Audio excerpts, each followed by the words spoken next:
اعوذ باللہ من الشیطان الرجیم بسم اللہ الرحمن الرحیم الحمد للہ الذی نور قلوبنا بولاء الاولیاء والصلاة والسلام على خاتم الانبیاء وعلى علی سید الاوصیاء وعلى فاطمة سیدة النساء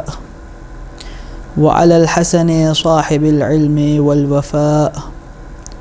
وعلى الحسين سيد الشهداء الذي بكت له الأرض والسماء وصاخت عليه الوحوش في الصحراء والطيور في الفضاء وعلى حجته المنتظر في الأرض والسماء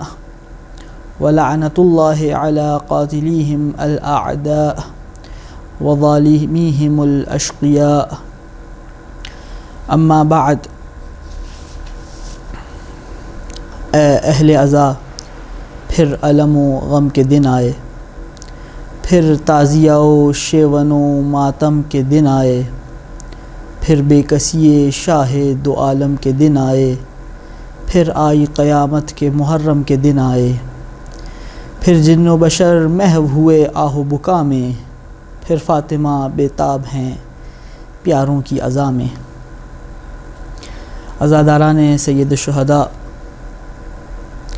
ماہ محرم کے ایام قریب ہیں۔ یہ مہینہ عزاداری کا، غم کا اور گریے کا مہینہ ہے، اور یقیناً مومنین کی یہ خواہش بھی ہوتی ہے، یہ روش بھی ہوتی ہے کہ اس مہینے میں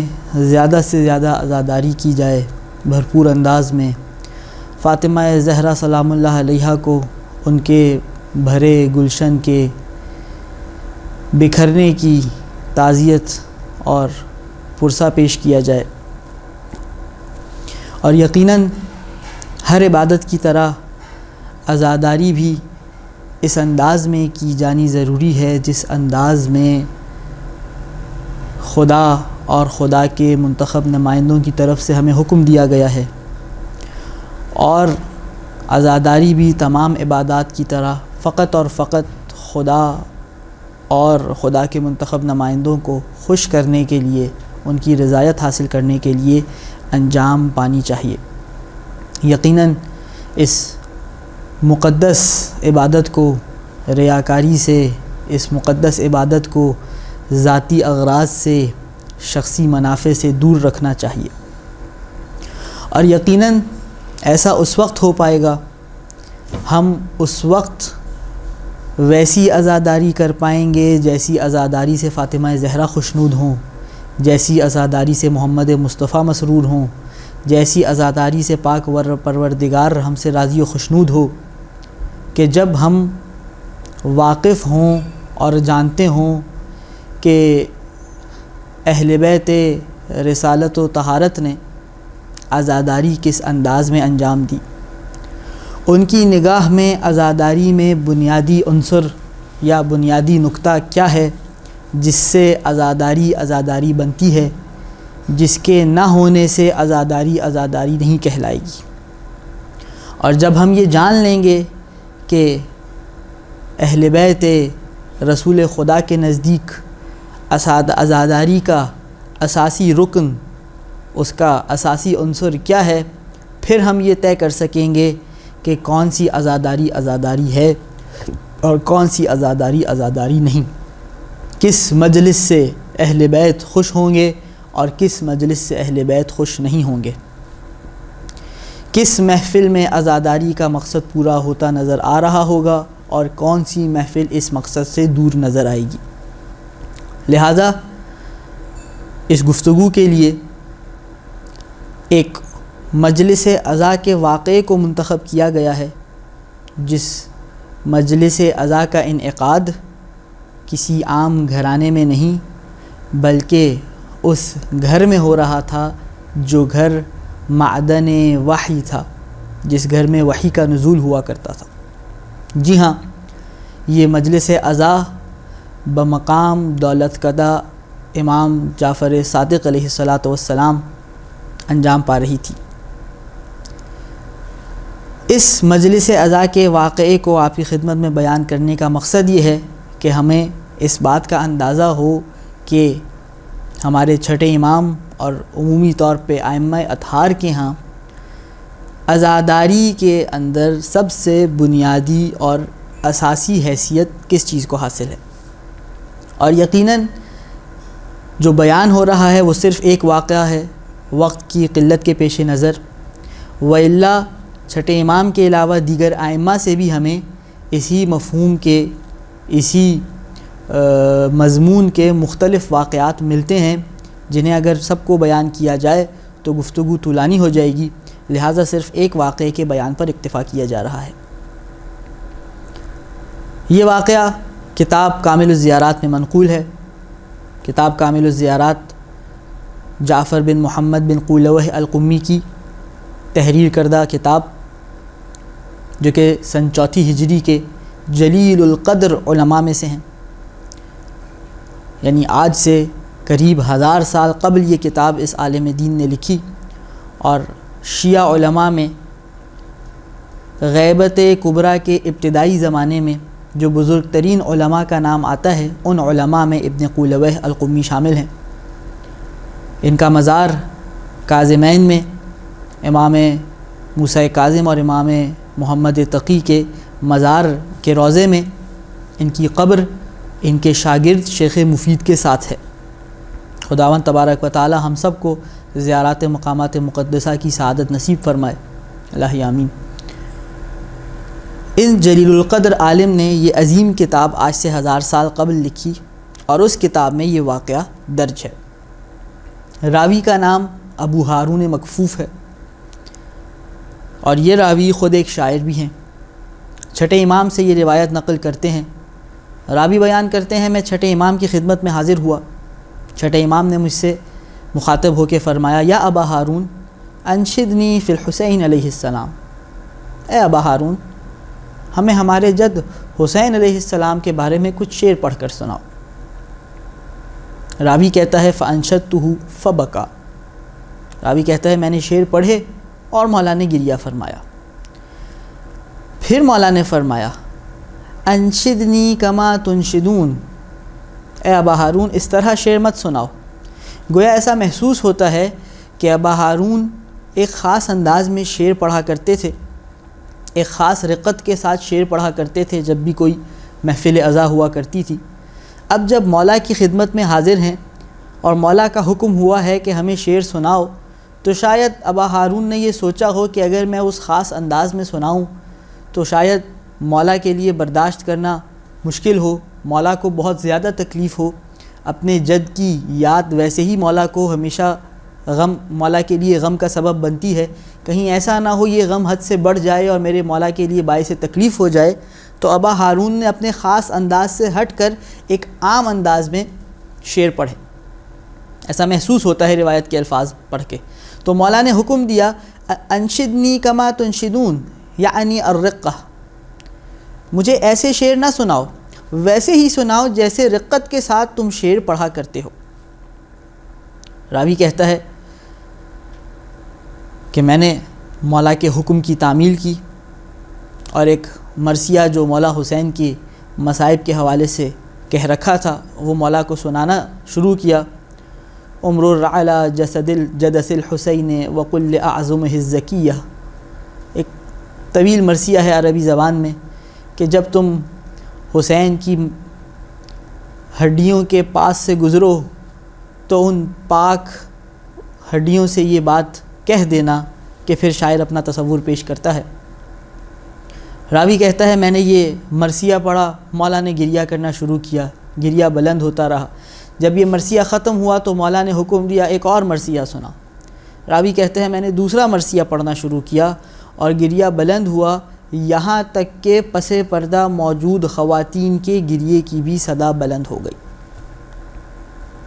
راوی کہتا ہے جب میں شعر پڑھ کر فارغ ہو چکا، جب میں نے مرثیے مکمل کر لیے تو اب مولا مجھے خطاب کرتے ہوئے فرماتے ہیں یا ابا ہارون من انشد فی الحسین شعرا فبکا وابکا عشرا کتبت لہ الجنہ۔ اے ابا ہارون، تم ہمارے جد حسین کے غم میں شعر کہتے ہو،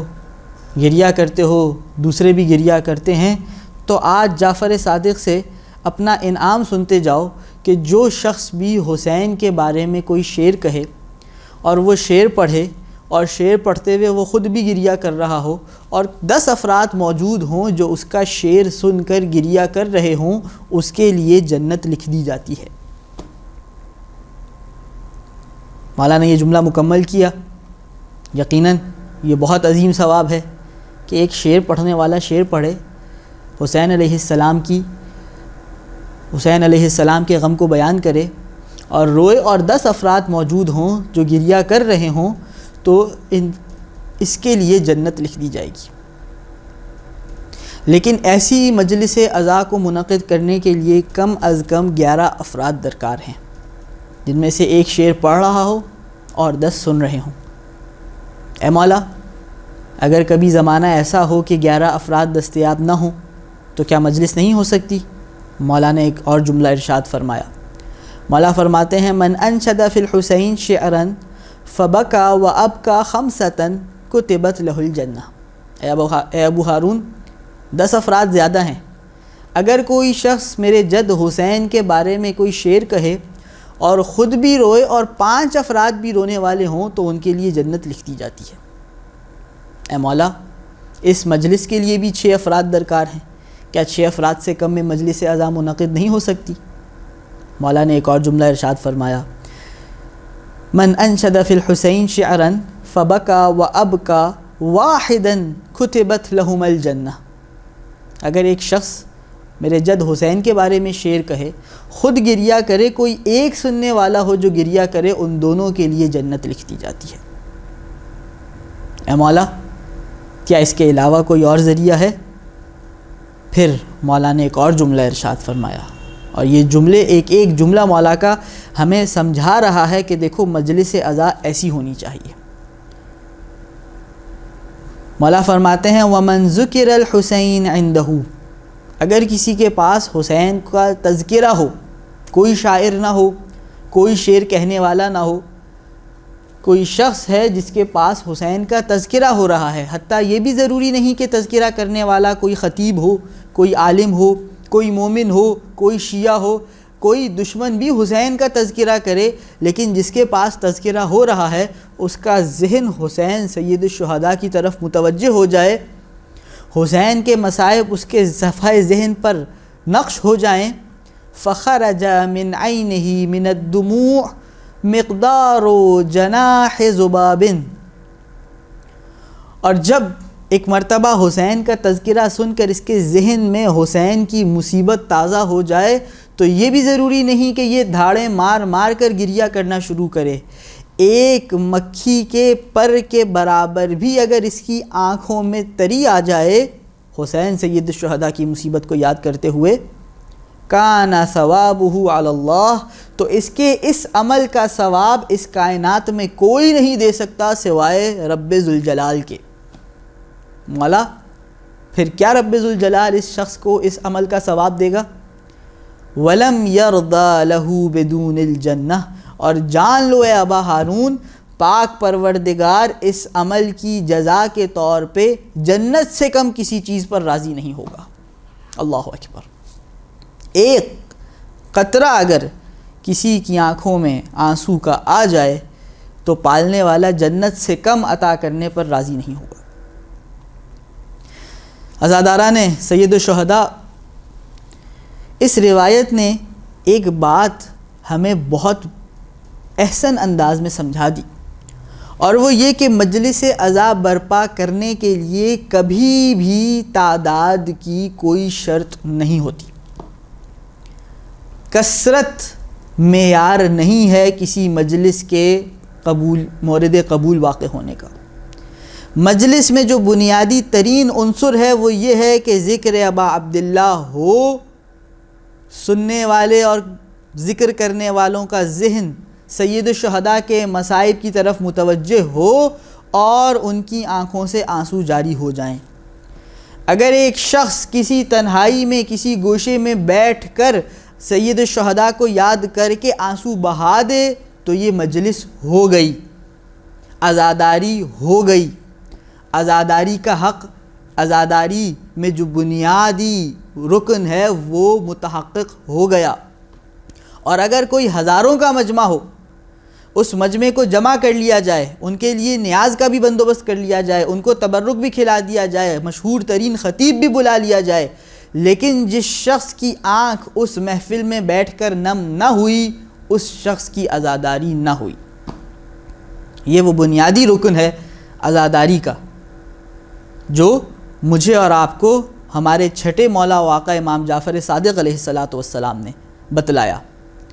اب اس واقعے کو پیش کرنے کا ایک مقصد یہ ہے کہ وہ غلط فہمی دور کر دی جائے جو بعض مومنین کے ذہن میں آ سکتی ہے۔ ایسا دیکھا گیا ہے، ایسا سنا گیا ہے کہ کسی مجلس عزا میں ایک مومن گریہ کر کے نکلتا ہے اور اس کی زبان پر یہ جملہ ہوتا ہے، اس مجلس کا کوئی فائدہ نہیں ہوا یا اس مجلس سے کچھ حاصل نہیں ہوا۔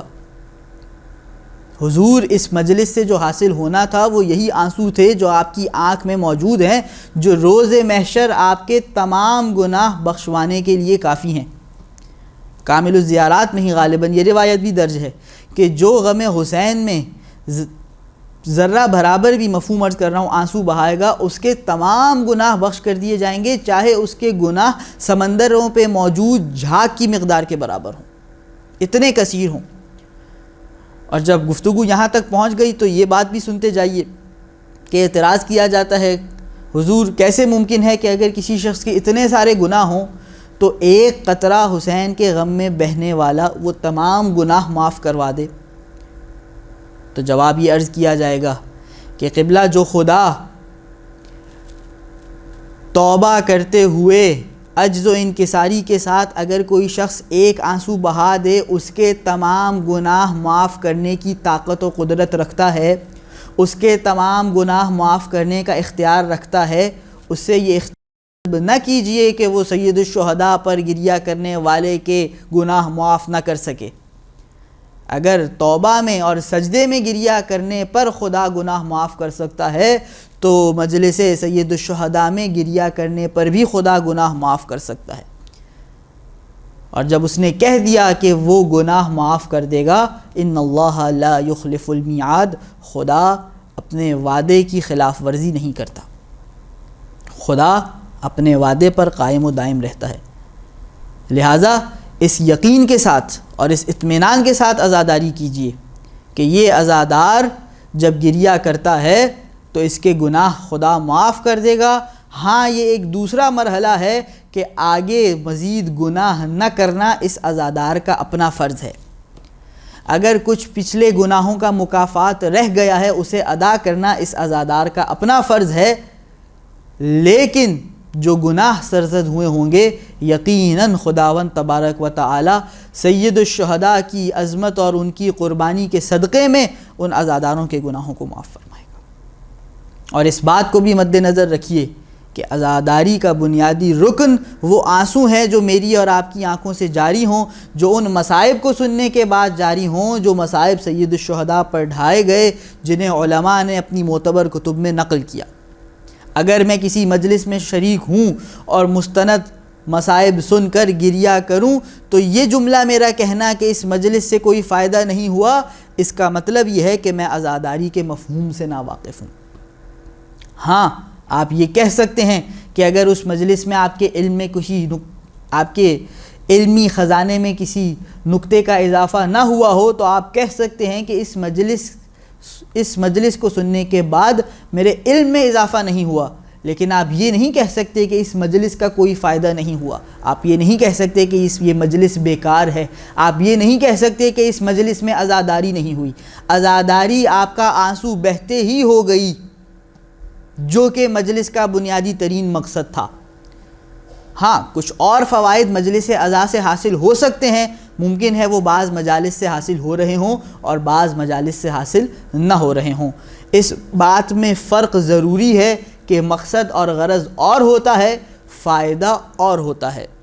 عزاداری میں شامل ہونے کا یا مجلس عزا میں شامل ہونے کا بنیادی مقصد اور غرض سید الشہداء پر آنسو بہانا ہے۔ ہاں ان مجالس عزا کا ایک بہت بڑا فائدہ یہ ہے کہ لوگوں تک دین پہنچتا ہے، دین کی تبلیغ ہوتی ہے، لوگوں کے علم میں اضافہ ہوتا ہے اور دیگر بہت سے فوائد ہیں۔ اگر کسی مجلس میں فائدہ حاصل نہ ہو رہا ہو جو زائد فوائد ہیں لیکن غرض پورا ہو رہا ہو تو اس مجلس کو بیکار یا بے فائدہ مجلس نہیں کہا جا سکتا۔ انہی گزارشات کے ساتھ اس گفتگو کو اختتام پذیر کرتے ہیں۔ آخر میں پالنے والے کی بارگاہ میں دست بدعا ہیں کہ پالنے والے تجھے سید الشہداء کا واسطہ ہمیں بھرپور انداز میں سید الشہداء کی عزاداری کرنے کی توفیق عنایت فرما، ہمیں اس انداز میں سید الشہداء کی عزاداری کرنے کی توفیق عطا فرما جس انداز سے سید الشہداء بھی راضی ہوں، سید الشہداء کی ماں فاطمہ زہرا بھی راضی ہوں، اور پاک پالنے والے سب سے بڑھ کر تیری رضایت ہمارے شامل حال رہے۔ وآخر دعوانا ان الحمد للہ رب العالمین۔ اللہم صل علی محمد وآل محمد وعجل فرجہم واحشرنا معہم اجمعین۔